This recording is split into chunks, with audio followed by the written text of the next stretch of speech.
গত পরশুদিন এই যে পঞ্চগড় আর মাগুরা ঝিনাইদা দুই জায়গা থেকে দুইটা মেয়ে গেছে ভারতে চিকিৎসার জন্য।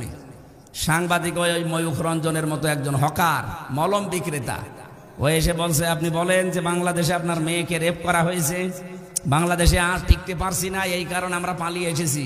মেয়েটা একেবারে মানে গরম ভাতে সাইজি। কি বলেন আপনি?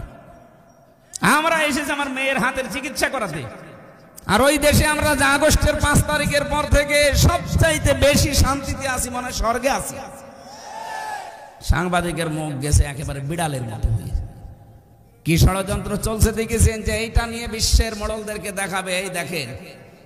এই জন্য অন্য কোন প্রেসক্রিপশনে ঔষধে কাজ হচ্ছে না, এই জন্য বারবার পালিয়ে তো বসে নেই, ওখান থেকে বারবার শুধু টার্গেট করে হিন্দুদেরকে দিয়ে কাজে লাগাতে যাচ্ছে। হিন্দুরা অত পাগল না, এগুলো সব তার উগ্র না। কথা